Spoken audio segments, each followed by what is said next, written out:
You're listening to the Beans and Dice podcast, a podcast about how we game. Hey, everybody. Welcome back. Beans and Dice podcast. It's me, Carlos Rafael. And Michael Lorenzo. And we're back for another live stream. Looking forward to chatting with you guys today. Our topic for today is going to be games that brought us into the hobby. But before we do that, as people jump in to comment and to provide some commentary in the live chat, we will talk a little bit about what we've been up to. You know, what geeky goodness that we've had in the last week or so. So, Mike, why don't you lead us off, man? What do you got geeky goodness wise? Geeky goodness wise, I finally got in the Hall of the Mountain King off my shelf of shame. Finally got it out on the table, did a single person with 2 players setup, kind of learned the rules, and then last night played with Dan and taught him how to play, kind of got the rules down at that point, and played a full game. Liked it. I think it would be better with more players, personally. I don't know if it scales very well at 2, but definitely a lot of strategy to it. You got to kind of plan ahead and, you know, a little bit of luck with what trolls come out as far as cards and stuff like that. Anything else, though? Let me jump in on that before you move on. I wasn't planning to jump in on your segment there, but it reminded me. I hadn't even made a note of it, but I think I mentioned to the group that a very cool Tantrum House, a popular webcast, a YouTube channel, had a 12-hour live gaming marathon on this last weekend. And actually, it wasn't the weekend. It was I think it was Monday. In any case, I was watching during the day while I was working. They started at noon, and I normally work till 5. So during the day, I had popped in a couple of times and just on breaks and stuff from working from home. And I had noticed that as they were playing games, they would have a contest for each of the games they were playing, and they were giving away a free copy of the game. So after I got off work at 5 o'clock, I decided to log in, and I noticed that in the Hall of the Mountain King, which is one you've talked about recently, Michael, and one that I've definitely been interested in, they were doing a playthrough, and that was it started right at 5 o'clock. So as soon as I got off work, I jumped on there, and they were having a contest, and there was about 75 people that were live watching. You had to be watching live, and then what they did is about a quarter of the way into the game, they would just ask kind of a random question, and then anybody who typed in the chat an answer, they would put everybody up for a contest for winning a copy of the game. And I had my family sitting on the couch. They were watching a TV show, and I was out there with the phone kind of just turned way down because I didn't want to interrupt their show. But I just, as a joke, I was like, well, there's decent odds of winning this thing. So as they were like, we're going to announce a winner. So I turned the volume all the way up. And I made my family pause the show. I was like, you guys watch. I'm going to win this thing. And then they announced that's my so name. cool. So it was pretty funny. But yeah, so I want to copy that. So I'm really, really looking forward to getting that, and then you teaching me how to play that. So now that you put me on the spot, now that you know, yeah, so, man, that'd be awesome. Yeah, but I've heard it's a pretty popular game right now. A lot of heavier Euro players are really digging it. So that seems to be right up my alley. So I definitely want you to teach definitely. me. But yeah, that's it reminded me of that. So that's good stuff. But go ahead if there was anything else. Nothing else really. I don't think I was. And I finally broke out this game. Sorry, Welcome to Vegas. The new Welcome to. Yep, Welcome to New Vegas. If you played Welcome to, this is like Welcome to times 10 to like the nth level. They turned it up to 11. Wow. Once you get a couple of rounds down, it's very straightforward, but there's just so many options and things to manage per turn. There's definitely a lot more time in between each card flip that you're playing, but I like it. It's definitely a little bit more of a brain burner, though. So it's not like I'm getting ready to go to bed, I'm going to play a quick game of Welcome to. It ain't going to happen that way. But yeah, those are the things that I've been up to, really. What about you guys? Cool. I'll jump in. Just a couple quick things that I had written down here, and I don't know, if this completely qualifies, but I wanted to mention. If it's geeky, it counts. Yeah, it's kind of borderline. I think I consider it a little geeky, but the movie The Sixth Sense, that's kind of an older movie. But my two older kids, I finally kind of made them sit down and watch it. So it's going back and watching it now. It's just old enough where you can kind of see some of the special effects and stuff are kind of old style. They're not quite the CGI computer generated stuff we have now. But my 16-year-old son and my 14-year-old daughter had never watched it. And they knew kind of generally what it was about, but neither one of them knew about the twist at the end. And even though we're 15 years after, I'm not going to ruin the twist for anybody, just in case. But I think the spoilers on spoiler alerts have expired. Is it 15 years? It's the statute of limitations. But they both enjoyed it. My son wanted to pick apart everything once he hit the twist at the end. He's over analytical like I am, so he wanted to say, "Hold on, this didn't make sense, and they messed this up, and this couldn't have been right." So I was like, "Hey, you just got to enjoy the movie. It's a classic. It's a great movie." So, but anyway, that was. Good work indoctrinating them into that geeky goodness. Yeah. Now they'll understand the memes that go along with it. Exactly. That's why I told him, I was like, there's one-liners and stuff in this movie that you're going to hear in other things now, and you're going to be like, oh, that's what that was from. So, yeah, I see dead people for sure. What was the look on their face, at the end when the twist is revealed? Well, like I say, my son, he was too over-analyzing everything, so he didn't really have much of a reaction. He was like, oh, no, that's not right, and this was done wrong, and in this scene, he wasn't doing this, and all that, so I had to go back and explain it. That is so much your boy. You pooped that kid out. You can't, for sure. You can't deny him. He is you. He couldn't enjoy that, but my daughter, she liked it. She got quite a tickle out of it, going back and thinking about it, and like, oh, yeah, that's what happened. So, yeah, that was pretty good. So it's fun to watch their reactions on that, but yeah, they were the actual reactions I would have expected. But that's goodness. Yeah. And then as far as playing stuff, I got my son today to play the second playthrough he's done on the Imperial Settlers Roll and Write. I'm a big fan of everything Imperial Settlers, and so I had gotten that game at Dice Tower Con last year. Yep. I think it was last year. It was right when it came out. Yep, and we played actually at Dice Tower Con, and so we broke it open and played. And I think Michael had actually played it once before. You had played it before. Oh, yeah, that's right. Yeah, so I think you had bought it and played it once, and then you kind of got my curiosity up, so I went and watched a demo of it, and then did a playthrough of it, and I was like, this is good enough, so I got it. And so, have you done the single player? They call it the adventure mode. Oh, okay. So that's what me and my son have decided. We did just the basic mode today, just so we could remind ourselves how to play, because it's been 6 months since either one of us had played it, and so it's got our fancy again. So now what we're going to do is we're going to laminate. I've got just one pad of the adventure mode sheets, and I know you can buy for $5. You can buy additional ones. But what people online have been doing is they've been taking the adventure mode sheets, and then you may or may not know that it's made for solo play. It's made for just one person. But what you can do is people are going through, it's a pad of about 40, I think it's 40 different kind of buildings that you can build in the game. And so you can, if you laminate them or if you get copies of them, each one of you can play it in kind of like solo mode, although you roll the dice and you do it at the same time. And then you switch sheets. And so you get your score at the end, and then you switch sheets, and then you play the other sheet. And then you kind of compare over the two games to balance out, because they're a little different. If you roll different things, it could be biased one way or another. But and then they recommend you do like a 10-game campaign. So we're talking about maybe cutting that in half and doing 5 of the sheets each. But once we swap, it'll actually be 10 games total. But I'll play 5 scenarios, and then we'll switch, and then he'll play that same 5 scenarios. So I think that'll be fun. But we're gonna give that a shot and see how that goes. So I'm looking forward to that. And then one of the last quick thing to mention is I played the digital version. I don't do a whole lot of digital gaming, but I played the digital version through Steam of Through the Ages. I actually had won another contest with Paul Grogan. I think I mentioned that in a past video.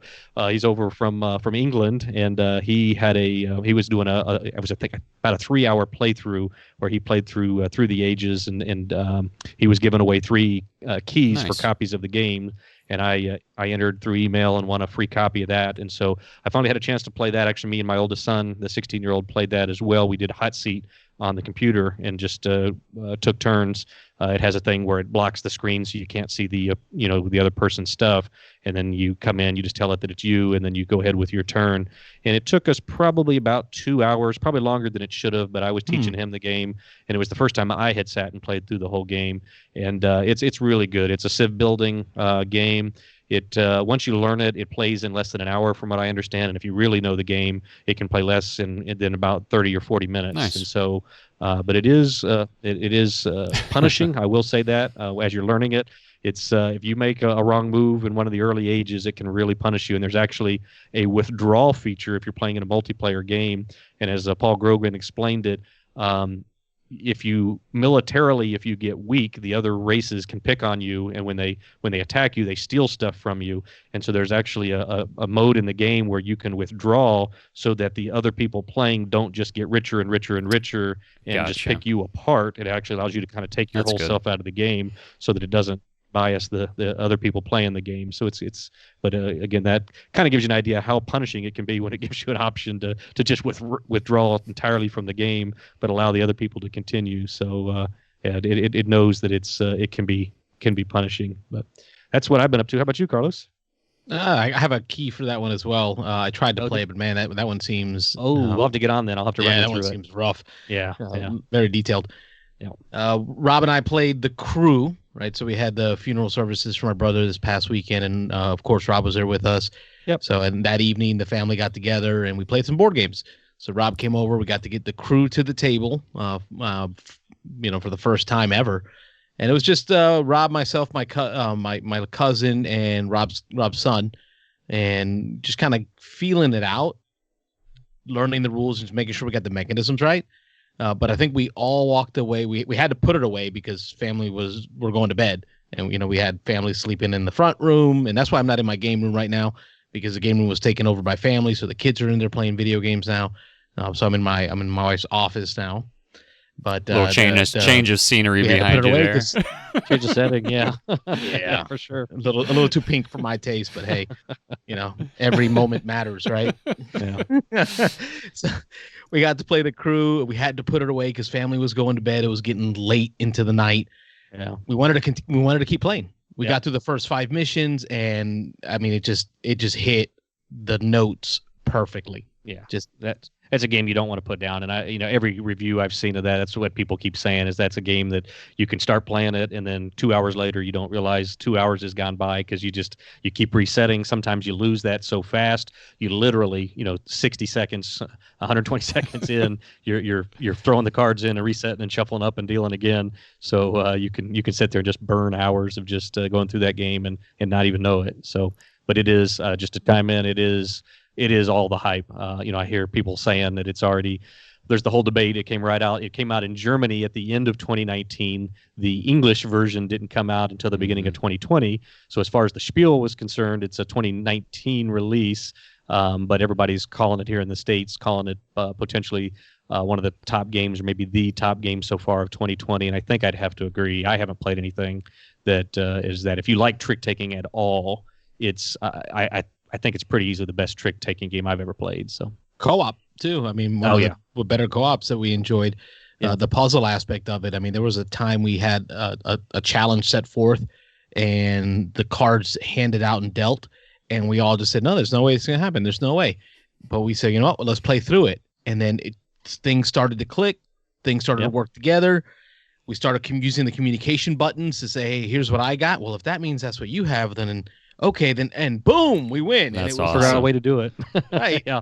Completely thought we couldn't figure it out, and then we ended up doing it. So that worked out great. And then the following night, family got together again. We played Downforce. Oh, good family game. And played it with a lot of right. I thought we had just watched the NASCAR race. Right. The family was very into watching the race, and it's a family event, so these are not gamers, right? Other than like Puerto Rican dominoes and Puerto Rican brisca, but they're not board gamers at all. So I thought, let me play something that is in the theme of what we're doing and is light. After we played the first one, it was an immediate re-rack. Let's do that again. Everybody wants to do it again. The whole family agreed. Re-rack, do that again. Yep. And it was very competitive. So Downforce, great times. Other geeky goodness, I've been reading the Hornblower series, the Horatio Hornblower books. Remember, I bought the Oak and Iron board miniatures game, so it's like that naval setting of 1700s, 1800s, Age of Sail ships, and it kind of got me peek into that interest. So I've been reading these. What I've heard of before is great geeky books on Navy and war battles of the 1700s and 1800s. So I'd recommend that one. That was very good themes, real easy to read, very geeky goodness, enjoyable. Horatio Hornblower series. Cool. Well, touching back on NASCAR, I mean, I think we'd be remiss if we didn't mention that we just wrapped up our Thunder Alley 7 race. I think we fit it in. We were planning to do a race a week, and people got so excited about it. We had 7 people, and I think all 7 people showed up for 5 of the 7. There was one player who kind of fell behind a little early, and I think might have lost a little interest. But in any case, it was awesome that we had 6 people show up for all 7 races. And I think we ended up doing it in 4 weeks because we doubled up on a couple of the weeks. People were so excited about playing.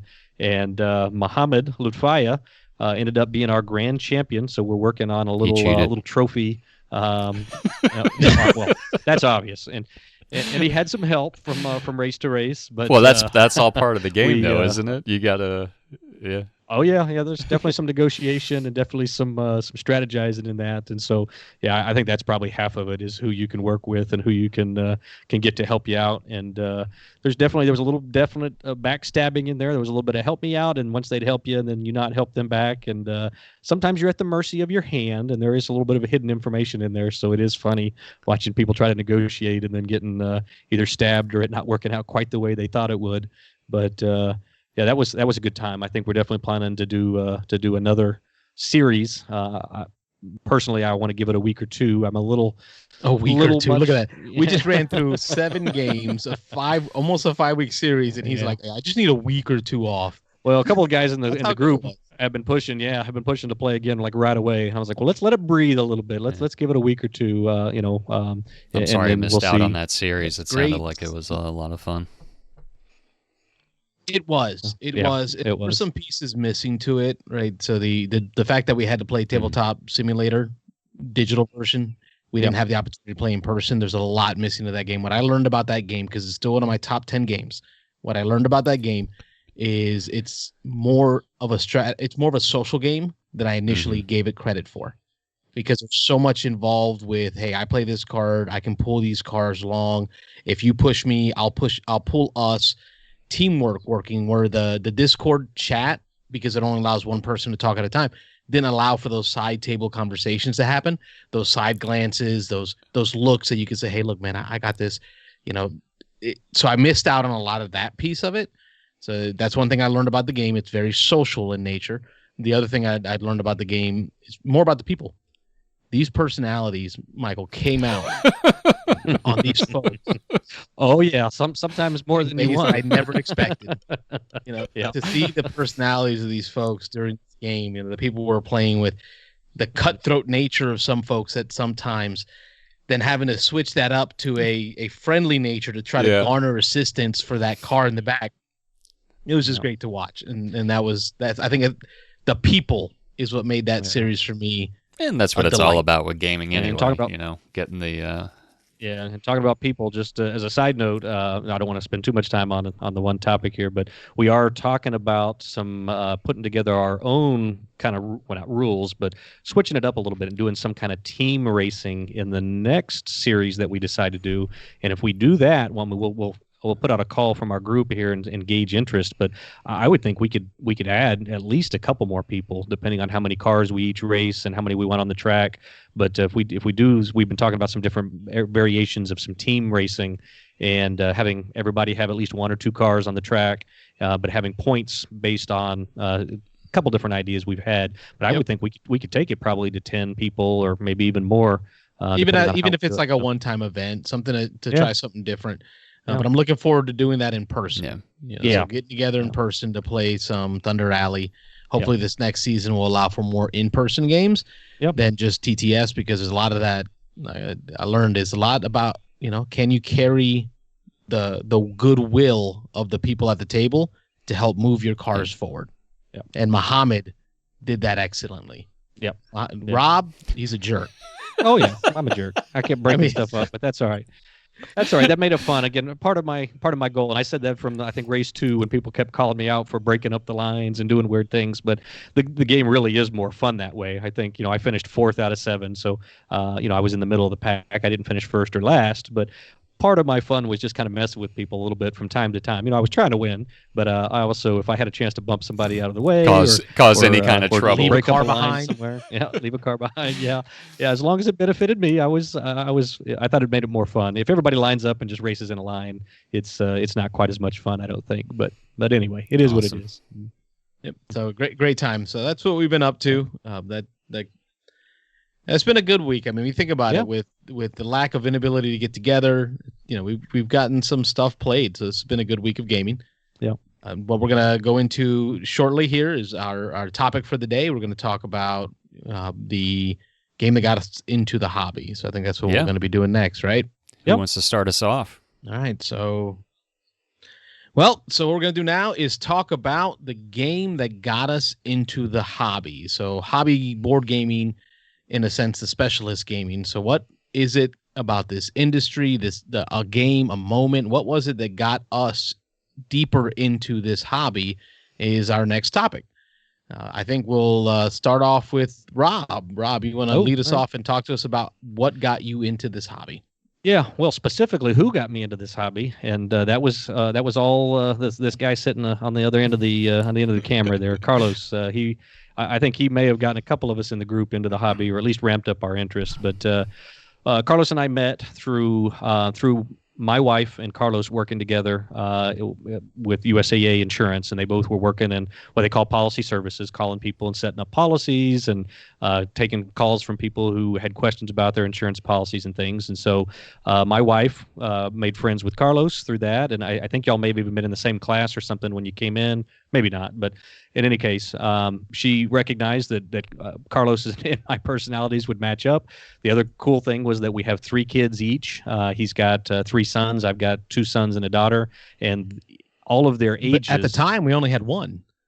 Was it really? At the time. Okay. I mean, that was 15 years ago. Yeah, we only had 1 kid each. So you're right. So we fostered that. We've been through a lot together. So yeah, the next 2 came kind of on. They were all the kids their ages are within 1 year of each other. So that made it real convenient for us to get together, let the kids hang out and play.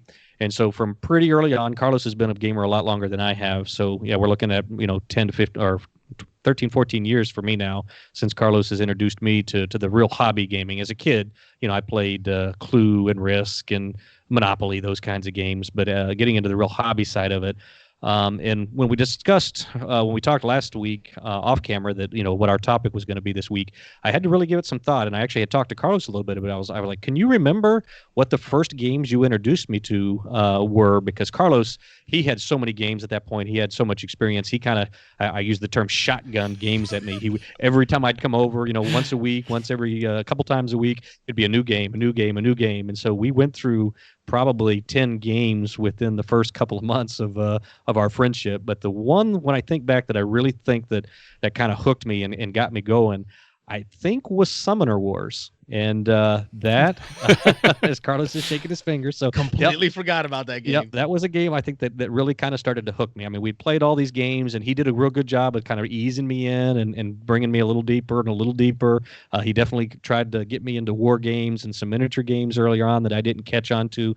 But I do appreciate the fact that he stuck with it. He didn't give up on me, and he kept trying different things. But Summoner Wars really scratched that itch for me. And Summoner Wars wasn't brand new when we played it. It had been out probably a year or 2. And Carlos had the base set, which had, and he had some of the expansions, I think, at that point. So he had about 8 or 9 different classes that you could play or races that you could play. And that one really got to me when I saw that you were playing cards down on a map. But you were playing them kind of strategically. I think that maybe got the itch for him a little bit of dudes on a map, and they weren't miniatures; they were cards. But he was able to strategize and move armies around, and have ranged attackers and hand-to-hand melee attackers. This was a gateway game. Well, I wouldn't say it was gateway, but what else is so important about Summoner Wars? It makes it awesome. Well, I don't know. What are you looking for? What am I missing? Dice. Oh, dice. Well, dice chucking. Well, yeah, that was always a staple for Carlos. If it didn't have dice, he wasn't into it. So I've tried to work him out of that over the years. But that one, just with all the different races and the variability, and trying to master the way one of them worked, or if you didn't like one, putting it aside and pulling out another deck and playing a different one. That's the game that I can really remember that really kind of got me into, hey, there's deeper stuff here. This isn't just, again, before that we'd been shotgunning through games. We'd played a lot of dice chuckers, and we had played Tiny Epic Galaxies, I think was one of the earlier ones that you had introduced me to. And I was like, well, that was kind of cool. That's a little pocket game. And if I remember, we played a lot of pocket games. We took the kids to the parks. Because we had lunches too, right? Yeah. So we worked together. Sure. We would try to get games in at lunch. Yeah. We would start games and finish them later. Yep. Kind of put them aside. So, yeah, a lot of pocket games. Chuck E. Cheese was one of our places we would go play at. We'd let the kids run around and just throw a game on the table. Yep, exactly. Yep.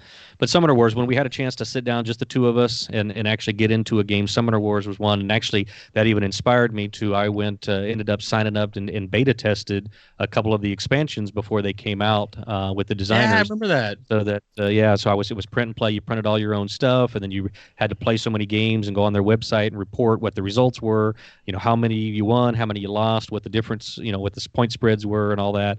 And so that one really got its hooks in me. And then from there, it also let you see the bigger, community, the world of the hobby board gaming industry. Yep. Because I never did any of that playtesting stuff. You jumped in on that after that Summoner Wars one, and you got to playtest all kinds of stuff. Oh yeah, I got in with Plaid Hat and Quick Simple Fun, and was testing out stuff for them, and that's where it got me into volunteering. I ended up volunteering for some conventions for Quick Simple Fun that actually took me to Atlanta for Dragon Con, which after I did my first one, I drug you up there for the second one. Yep. We volunteered with Quick Simple. I did Quick Simple Fun, and that got me into Cool Stuff, volunteering for Cool Stuff at their booths. And so, yeah, it kind of I would suck me down the rabbit hole. There you go, wearing the shirt. So, yeah, good job. I still got my red shirt from that trip. But that's the one that I really, when I think back, that was one of the early ones that really kind of got me going, got my curiosity up. So, but how about you? Were video games before that, right? Yeah. Video games. Me and my son were all video games before that. I was big on video games. I spent lots of hours, and so it's just a complete switch now. I mean, video games every great now and then I'll pick up a video game, but it's all board games from there. Sweet. Yep. But what about you, Michael? How'd you get in? Actually, as far as serious board games goes, like strategy games, I've only been into this hobby for, I'd say maybe 5 years. Really not that long, considering the other people that have been in this hobby. But my first kind of introduction to it were, I worked with a guy named Jairus at Citigroup, and every once in a while, he would break out Mille Born, which is a French car racing game that's played with cards. And it was, I was thinking, oh, this is strategy. This is like good, this is really good gaming here, And I wouldn't say it got me into the hobby. And then a number of years later, a neighbor of mine, he said, hey, I'm inviting a few friends over. We're all going to watch Conan the Barbarian. I just got Munchkin Conan. Why don't you come over? And I'm like, all right. I don't know what this game is. I mean, I was really like total, greenhorn in this whole hobby. So he invited me over. We played. He's really good at, my neighbor is really good at talking you into things that he's just spouting BS, but he does it in such a way that you believe him. And Jedi mind tricks. A lot of this was going on, So played that game, thought it was okay, but the one that sealed the it was okay. Yeah, I mean, if you're not familiar with it, and if you like the game, that's 100% fine. I know other people that love that game because of the whole no rules rule. Basically, you can pretty much backstab anybody you want and lie and cheat. And but the one game that really sealed the deal for me, that got me like, I have to buy this game, and it just led to another, was DC Deck Builder. And I know people don't like this game very much because there are a couple of cards in it that break the game if it comes out early. Break the game. but just the whole concept that was new to me, the whole deck building, like I'm actually building a deck here. I start with crap in my hands and I'm slowly, gathering resources and buying this and making my hand better and get rid of the bad cards. But that concept was just like, mind blowing. So that was the one that kind of just, it sealed the deal, and it was all downhill from there. Then it was Splendor, then it was, well, I don't want to get into any other games because these games might come up in our second half of our topic, but DC Deck Builder, that was the one that really, sealed the deal for me. So I haven't played what? it. Are you kidding me? Don't know much about it, but no, never played it. I've never played it. Isn't that a weird feeling though, Rob, when you hear him talk about the games that got him in and oh man, whoa man, look at that. This is the multiverse box where you can add all the past versions together, and it kind of does this whole crossover thing. But just the base game alone is. Well, I'll break it out. It's real easy to pick up. A typical deck builder, you get a certain number of points, your purchase power, and you're basically defeating supervillains as the heroes, and asymmetrical powers, which I always love. Which is a big deal for you, Carlos. Oh, it's just weird hearing you talk about the games that got you in, right? Because I think about how recent those games are to me. Like, oh, whoa, those are still on my list of desirables to buy and play and try out because they're the newer games. Yeah. So it's cool seeing it from a different perspective, someone who's newer into the gaming world. Cool. David was talking about Lord of the Rings sets on the same Cryptozoic card engine is also great. So I guess isn't that the same system they do Aliens versus Predator and like they have different they did a Street Fighter that. one. I'm trying to remember if they did anything else. I'm sure they did a Big Trouble in Little China, or was that off of that might have been off of. No, I think it's off of the DC IP. So anyway, it's Legendary. Oh, Legend. That's what it was. That's Legendary. Marvel Legendary. Legendary. Yeah, that's right. Yeah. So you'll have to break it out. Yeah. I bought that one in at Dragon Con 2 years ago. I still haven't got Aliens it to the table. versus Predator? Or the Aliens one? No, Legendary. Marvel Legendary. Marvel Legendary, yeah. I want to try it. I'm not sure what the differences are between DC Deck Builder and that one, but they all seem similar to me, deck building comic book games. How dare you? We'll see. Guys in the chat, Michael Fortino's in there now, and he's saying Aliens versus Predator on the Legendary. Street Fighter, they're saying. Yep. Cryptozoic. Yep. Cryptozoic does the DC Deck Builder? Looks like it, yeah. Okay. Gaming for me, man, it's and everyone has their family thing that gets into gaming. So I think that's a big part of this conversation is gaming as a community aspect, right? So growing up as a Puerto Rican kid in the islands, right? Gaming was a part of life. It was a part of community. I still remember sitting in my bed, right? Because in Puerto Rico, you don't have windows. You have louvers, right? So you can there's no sound deadening. I remember trying to go to sleep at night to the sound of dominoes being played all night long, right? I remember my grandfather and all his friends would get together, and they'd all play dominoes while all us kids ran around playing around, and the moms and my grandmother would be out there playing together. The ladies would have their own game of dominoes or brisca going on, and they would be sharing stories and gossiping and talking about what's going on. Right, so that really ingrained in me the community aspect of gaming. Right? Gaming is a social activity to be done with friends and family to share life together. And that got my desire for gaming as a whole is where that comes from, right? That community aspect, which is big part of why I like building community around gaming, why it's important to me. But when it comes to games outside of like the dominoes and the brisca, the family games that we kind of grew up with, maybe not you guys, but I did. Not on the islands. We're on the islands. For me, it was Dungeons and Dragons, right? So Dungeons and Dragons is what got me into the game store. It's because my uncle was Army, Puerto Rican guy in the Army. He got taught Dungeons and Dragons. He brought it back and taught it to 12-year-old Carlos, and I fell in love with it. So I started playing it with kids at school. I grew up in Section 8 housing, so there weren't, I'll say 2 people in the whole Section 8 community that even thought about playing D&D with me. Everybody else, it was just a completely different lifestyle for them. It was just outside of what they would do. So one of them was my best man, Mikey. He's the best man at my wedding. We grew up together. So that's what got me into the game shop. And once I was in the game shop, and it was Fortress Games back in the day. We're talking like 1997, Florida Avenue, Fortress Games, owned by a British guy named Lance.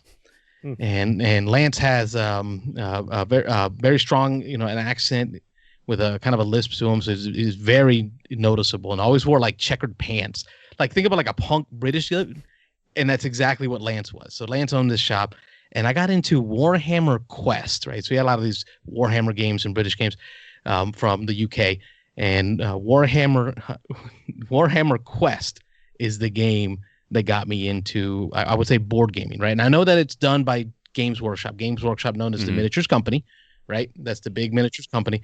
Yep. But this was a board game, right? You had a deck of cards, and you would set up an adventure based on a manual. So, I mean, like, this is the original, in my mind, my original dungeon crawl, right? So me and Mikey and Felipe, we would get together, and we would have our dwarf and our troll slayer and our witch hunter, and we would build an adventure out of the manual, right? And you have these deck of cards, and you would flip the deck, and it would tell you what room or hallway to pull out. So it's kind of random generation of a dungeon map. Then you would flip a card for an event. So you might have a trap that happens as you open the door. Then you flip a card for monsters, and then you put the monsters on the board and you defeat them. And then as you defeat them, you get victory points, right? It had an AI system that each monster worked differently. This is 1995, guys. This is way back when, 795 when this is going on. Oh, Michael said he also frequented Fortress Games. See that he knows exactly what I'm talking about. And actually, some of the folks that I met there at Fortress Game back when I was 17 years old, I still see at Armada Games with Michael. It's these same people that I communicated with still show up there at Armada, which is amazing. So you build your dungeon, you populate the dungeon, and then you do your combat, then you get experience points. And that was the awesome part about the GW game. Your character would level up, he would get better at what he does, you would find weapons and treasures, and you armor them up, and then you would take all of that into the next game. So it really created that campaign feeling, that dungeon crawl feeling, tabletop board with actual tiles. And that's what got me into the store, into buying all the other games I used to play. So for me, it would be 1995's Warhammer Quest. That's a good one. I've never played it before. Me either. Oh, man. My mom, a good Catholic woman, right, always thought of those games as from the devil. Oh, yeah. Oh, yeah. I remember. Yeah. Of course. I still have my minis from that game. But when we moved, somehow the board, the box, everything else, just because I was painting the minis at the time, so I had them separate, all of that stuff disappeared, and it still hurts my heart to know that game was lost to me forever. And you know me, Rob, I don't like getting rid of stuff. I still have more time in there. Oh, no, I still have games from way back when in the garage. I try to get rid of nothing. Yeah. and my Warhammer Quest 1995 edition just disappeared. That's hilarious. Wow. I still have the minis though. Huh. That's strange. Yeah. What happened to it? You don't know. Mom has never admitted to anything. Oh yeah. I have a feeling when we moved to the house that have she some suspicions. Good fire things starter. Disappeared, huh? Right. It's as in Waterboy.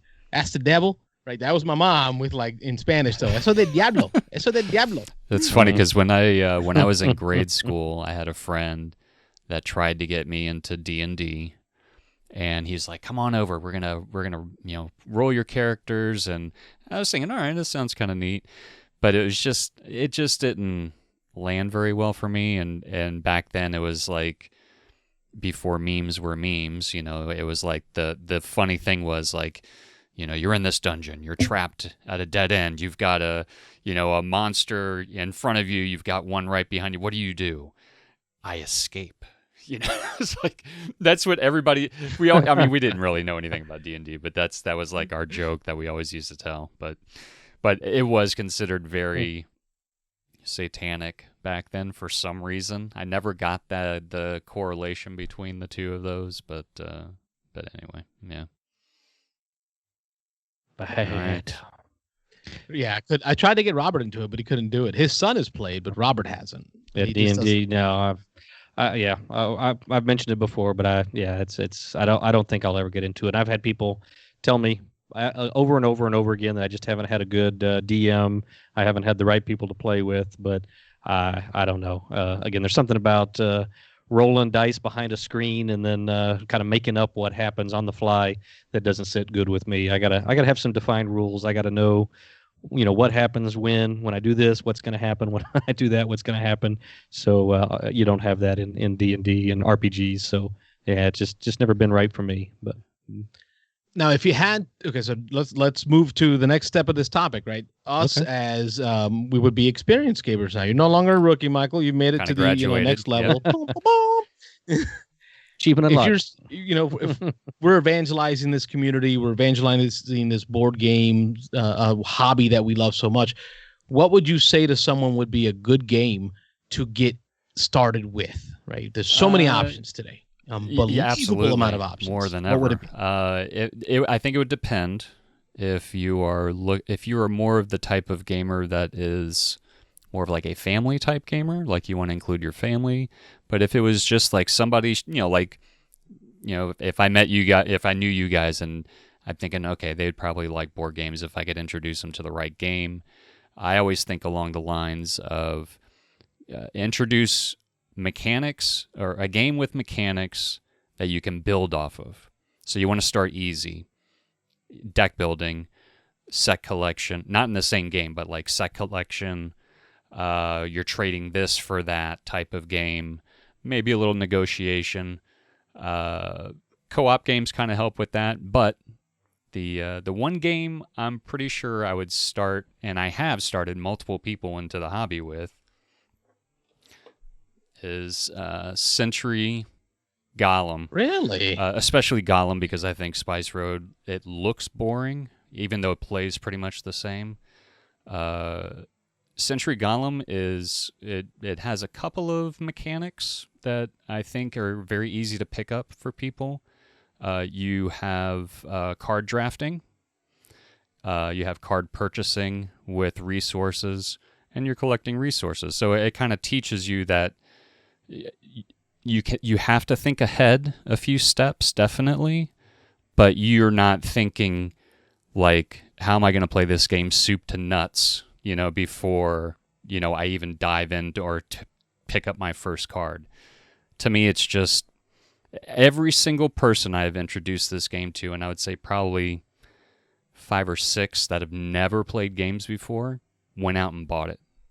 So to me, that's a good sign that they actually enjoyed it and wanted to get into the hobby.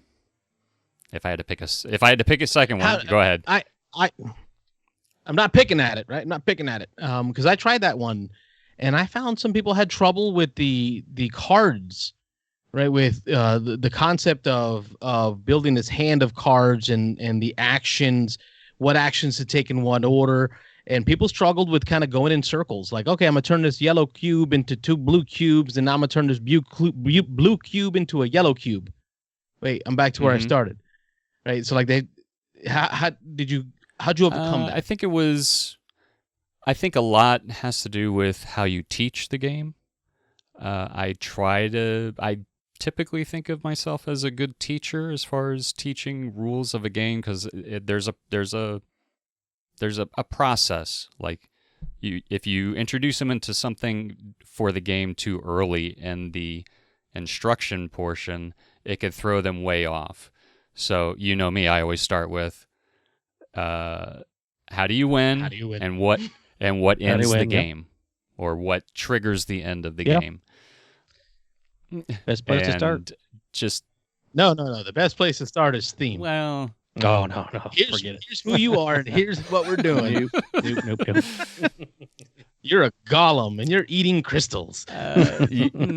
Yeah. Is that even part of the theme? I don't even know No. if that's part of the theme. I've tried. I couldn't figure it out. Like you're turning cubes into colored. Just making it up.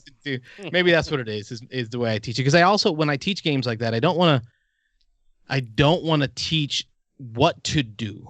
Right? I want to teach how to do, but I want to let them discover what works and what doesn't work. I don't want to be like, hey, you should be doing this card followed by that card, because that's going to give you the most victory points.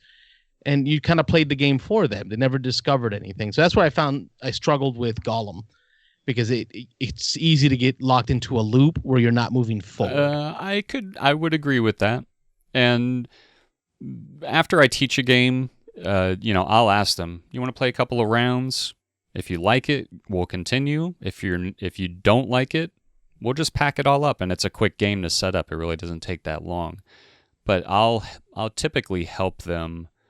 Like, you may want to think about doing this. Remember, these are the cards that you want to purchase, so you kind of want to look forward to working towards these gem colors, or keep pointing right. to the goal. Yeah. And that's a good point. Reminding them what the object is. The object isn't to convert colors into other colors. The object is to get one of these And I'm not cards. looking to, crush somebody, their first or second game after teaching them. I don't think that's very fun for the person that's trying to learn, especially for their first game. That's why I say sometimes a co-op game is better, where you can kind of coax them in and, walk them through a few steps and then start handing off, like, what would you do in this situation? What do you think we should be doing in this situation? And you just kind of help each other in that way. But Yep, Gollum's a great game. I'm not knocking your choice. I'm just want to have dialogue around it, because there are some hurdles in some games with those mech. Because you said you started with mechanisms, right? So that some of these mechanisms are a little harder for someone who's never played a game before to grasp. I'm glad that one's been successful for you. I like that game a lot. I own that game, and I've taught it to a lot of newbies. What did they think? Did you say you had They loved it. They had a blast, and I got beat by them. Not on purpose, because I do believe in destroying them in the first game. Yeah. That's not good. Takes the fun right out. I was just going to say another easy one. I was just looking through the comments here. Barry was saying that Smash Up is super easy to teach. It's funny. I've never played that game, and I know a lot of people that rave about that game. Never played it. I'll have to learn that one. Second one that is... I know some people that absolutely hate this game. Gravwell. Carlos is giving me that puzzled look. Yeah. No, I know it. I know of it. I know what it is. I just have never got it. All right. Never played it. Maybe you need to be introduced to these games. That's what it is. I need someone who's a zealot now, right? No one more of a zealot than a convert, right? You're a convert. You're now a zealot into these games. I'm gonna have to let you walk me into some of these newer games that I haven't covered, man. Anyway, Gravwell is card drafting initially, and depending on the cards that you have, you are moving a spaceship that has lost power. You're trying to use gravity to your advantage, and there's a couple of... You got a fan base in there. Michael loves Gravwell nice. too. Michael Awesome. So you have a couple of derelict ships out there that are just kind of floating around, and you're trying to get out of this. I forget that. Gravwell. It's a different word. I forget the singularity. So anyway, your cards that you pick, there's only 3 different movement types. You're either being pulled toward the closest object to you. You're either or you are repelling things away from you, or you are repelling yourself away from, or you're pulling stuff toward you, or you're repelling yourself away from things. And depending on, everybody picks one card from their hand after they draft, and they all play their one card at the same time. And it's in alphabetical order, so you'll play the cards in alphabetical order, and then they have a number on them. So whoever, say you drop B, and you would probably go first because your card has the B on it, and then you would move that many spaces. But it teaches you to try and think about what the other person will be playing. So it's more of you're other than the card drafting, you're teaching yourself. I got to think ahead a few steps and hope that somebody plays or try and outwit somebody. And being in first place usually leads to you losing the game. Like if you're trying to lead the whole time, there's no way you're going to win that game. Very rarely does that ever happen where you win. But that would be my second choice. Nice. You want to go next, Carlos? Yeah, see, because I believe co-ops, right? Like you said, co-ops are a big deal. They're a great way to get people to learn games. So the game that I chose was Blood Bowl. Oh, yeah. Hold on. This would be a first game you would introduce somebody to that has no idea about games. A gateway game. No, that's my obligatory, Blood Bowl. I love Mr. you. Funny. Yeah. Yes, Blood Bowl. No, I go back to Pandemic. Yep. It's one of my favorite games. It is, and it's a great go-to game because of the co-op nature. So, Michael, you described co-op perfectly, which is we can do together with me leading as we begin the game, and then as you start to understand the mechanisms and the goal of the game, I start asking you, well, what do you think we should do? And I start handing those little actions to you, handing the reins back to that new player, and watch them discover the game. And that, to me, that's what I enjoy, is watching them learn the game, how it works, and then learn how to play it. Yep. There's a difference with learning how something works and then learning how to do it well. And that's what I enjoy watching. And I think Pandemic does that well with the co-op ability of it, the scalable difficulty, which I do like to lose. I don't mind losing that game games because it drives. Yeah, it drives that desire to, all right, re-rack. Right. We're going to beat it this time. Exactly. We're going to do it again. And that game can be brutal, especially when you start having breakouts. Oh, yes. Or outbreaks, I mean. But that's what makes the game. That's what makes the game great, is those emotional moments of, I think every time Robert says it in Pandemic, I would just want to reach across the table and just like we got this. Throat. We got this. Those are his words. We got this. We got this. And I'm like, no problem. Shouldn't have said that. It's over. That's it. We're done. Yeah. So Pandemic. That is a great starter choice. Good choice. What you got, Robert? Yeah, I definitely thought of Pandemic while we were just sitting here. That was one that ran through my head, and that's a good one. That was one of the first ones I played with my dad, and kind of really brought him in. And then we did, or we are still doing, when we can get back together, the Legacy series. We've gotten all the way through 1, and we're working on season 2. We were about a third of the way through season 2, and then once this Pandemic stuff gets over and we can get back together, we're gonna hopefully start that back up and start playing that again. So nice. But yeah, great series. I've got 2. I'm going to hit both of them kind of quickly here. But my first one, and I was looking back over my shoulder here, so hopefully I didn't distract too many people. But I didn't realize we were doing show and tell, but I pulled a couple off my shelf here that were on my list.